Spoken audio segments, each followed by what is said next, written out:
देने वाला बात यह है बाबू कि आधा से ज्यादा वन लगभग खत्म हो चुके हैं इस समय। यानी हमारे जो वन क्षेत्र हुआ करते थे उसमें से आधा से ज्यादा वन क्या हो चुके हैं, खत्म हो चुके हैं।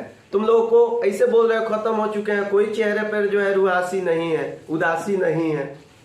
उदासी होगी जब वन के बारे में बढ़िया से समझोगे। देखो जलमग्न भूमि जितनी थी उसका जो है 1/3 जो है क्या हो गया है, खत्म हो गया है। यानी 100 गो अगर होता तो उसमें से 30 गो क्या हो गया है, खत्म हो गया है। जहाँ पे जल रहता था 70% धरातलीय जल। धरातलीय जल क्या होता है, जो पृथ्वी पर जो जल उपलब्ध होता है, जैसे नदियों का जल, तालाब में जल, किसी पोखरा में जल, ठीक है, झील में जल। तो ऐसे जल जो है उसके 70% क्या हो चुके हैं, प्रदूषित, पीने योग्य नहीं है या किसी काम के लिए भी योग्य नहीं है, प्रदूषित है। ठीक है ना। 40% मैंग्रोव क्षेत्र भी क्या हो चुका है, लुप्त हो चुका है। वन और जल से संबंधित जो क्षेत्र है, ठीक है ना। यहाँ पे देखिए जंगली जानवरों का बहुत बढ़िया से विनाश भी हो रहा है। देखिए आपका मन अब बदलेगा, आपका दिमाग अब एक्सपेंड करेगा। मेरी बात जब सुनिएगा आप, ये सारी चीज समझिएगा, तो आप जब दुनिया में विचरण कीजिएगा, दुनिया में जाइएगा, कहीं खेलने कूदने जाइएगा, तो आपको ये सारी चीजें क्या होंगी, समझ में आएंगी। जैसे कल एक लड़का मेरे साथ कहीं जा रहा था, तो जब वह देखा नीलगाय तो कह रहा है कि इसकी भी संख्या क्या हो रही है, कम हो रही है। अब जब पहले वो देखता था तो ये बात उसके दिमाग में नहीं आता होगा, लेकिन अब जब देखेगा तो उसके दिमाग में ये बातें आएंगी। आएंगी कि नहीं आएंगी। अब सोचने का तरीका, समझने का तरीका अब आपका क्या होगा, बदलेगा। आप पेड़ों से प्रेम करने लगेंगे, पर्यावरण पर अब क्या करेंगे, ध्यान देंगे। आप पर्यावरण बिगाड़ रहे हैं तो अपने लिए केवल थोड़ी आप बिगाड़ रहे हैं, आने वाली जनरेशन के लिए भी बिगाड़ रहे हैं, आने वाले आपकी जो पीढ़ी है उसके लिए खराब कर रहे हैं। ठीक है। देखिए व्यापार के लिए भी पेड़ों को काटा जाता है, जानवरों को मारा जाता है, ठीक है, जो कि उचित नहीं है। कीमती पेड़ जैसे सखुआ हो गया, सागवान हो गया, ऐसे ऐसे पेड़ों को काटा जाता है, ठीक है, जिससे ये सारी चीजें जो है वन्य और वन्य जीवों को क्या कर रही है, धीरे धीरे खत्म कर रही है और ये धीरे धीरे लुप्त होते जा रहा है। चलिए बाघों के बारे में थोड़ा एक नजर डाल लेते हैं, क्योंकि बाघ जो है इकोसिस्टम को बनाए रखने में सबसे महत्वपूर्ण भूमिका निभाता है। बहुत सुंदर है देखने में, ठीक है ना, बहुत अच्छा लगता है और इससे बहुत सारी चीजें जो है पर्यावरण में संतुलन के लिए जरूरी होता है।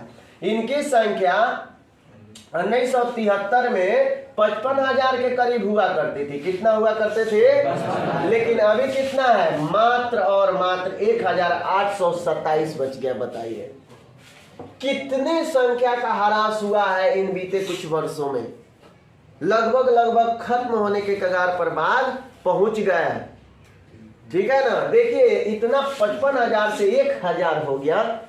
बताइए कितना, 54,000 बाघ खत्म हुए, 53,000 लगभग, ठीक है ना। कम होने के कारण क्या क्या है, व्यापार है, ठीक है, मार करके क्या किया जाता है, उनके चमड़े को बेचा जाता है, उनका दांत बेचा जाता है, उनके शरीर के बहुत सारे पार्ट को क्या किया जाता है, बेचा जाता है।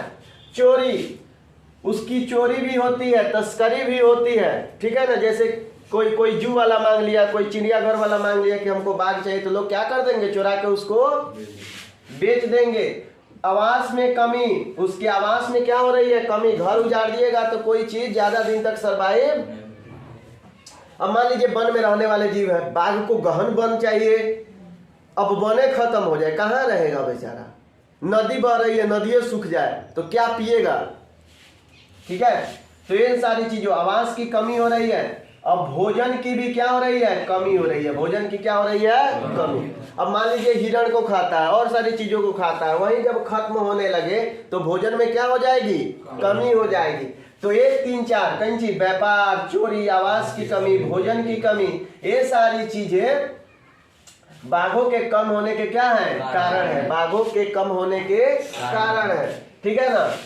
देखिए भारत और नेपाल में सबसे ज्यादा पाए जाते हैं। और मैं आपको बता दूं कि यह डेवलपिंग कंट्री है, नेपाल तो और गरीब है भारत से। तो लोग जो है, जहाँ पे लोग गरीब होते हैं वहां पे इन सारी चीजों की संख्या में क्या होती है, ज्यादा बढ़ोतरी होती है। लोग गरीब होने के कारण इन सभी चीजों को क्या करेंगे, पैसे के लिए बेचेंगे। कोई अपना जीवन यापन ही ऐसा करके बिताने लगेगा। बात बुझा रहा। तो और जो है चीजें दर्दनाक तरीके से हो जाती हैं, और चीजें जो है भयंकर रूप धारण कर लेती हैं। ठीक है ना। प्रोजेक्ट टाइगर बनाया गया 1973 में। कब बनाया गया, 1973 में क्या बनाया गया, प्रोजेक्ट टाइगर। यह बाघों के संरक्षण के लिए बनाया गया, यह बाघों के रक्षा के लिए बनाया गया, यह बाघों के रक्षण के लिए बनाया गया। ठीक है ना। देखिए यहाँ पे उत्तराखंड में बनाया गया कार्बेट राष्ट्रीय उद्यान। क्या बनाया गया है, कार्बेट राष्ट्रीय उद्यान। और पश्चिम बंगाल में सुंदरबन राष्ट्रीय उद्यान। पश्चिम बंगाल में कौन चीज, सुंदरबन राष्ट्रीय उद्यान। मध्य प्रदेश में बांधवगढ़ राष्ट्रीय उद्यान। देखिए याद कर लीजिए इसको। उत्तराखंड में कार्बेट राष्ट्रीय उद्यान, पश्चिम बंगाल में सुंदरबन राष्ट्रीय उद्यान, मध्य प्रदेश में बांधवगढ़ राष्ट्रीय उद्यान, राजस्थान में सरिस्का वन्य जीव पशु विहार। ठीक है ना।